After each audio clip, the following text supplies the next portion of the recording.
first Roy Orbison song that I knew was Pretty Woman, which is probably, like a lot of people my age, was the one, his big hit, until David Lynch brought out Blue Velvet in the 80s, and In Dreams was in the soundtrack as a crucial point in the movie, which of course turned it completely on its head.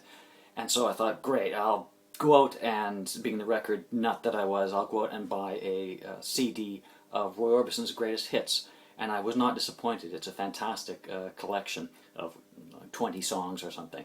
The song that stood out for me was one called Runnin' Scared. And it's a remarkable song.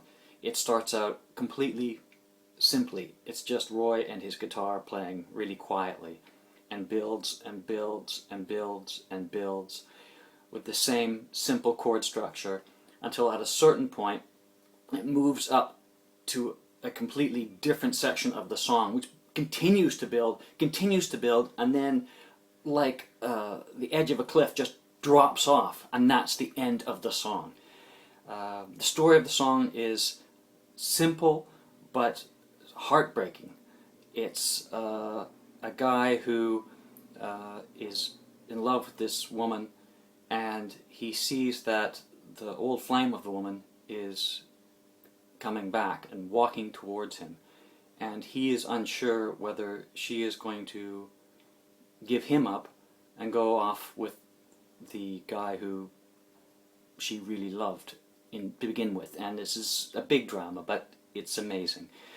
There's another story that goes with this, which is that when No Means No would finish recording in the studio, we would often bring in CDs and play them just as sort of downtime without having to pay for studio time when we were done.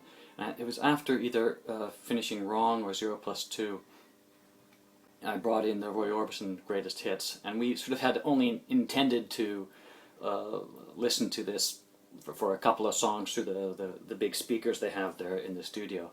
But we sat there, I kid you not, after recording one of these records, listening to this from start to finish, almost in total silence, cranked at 11, Roy Orbison, after recording one of our records, and it was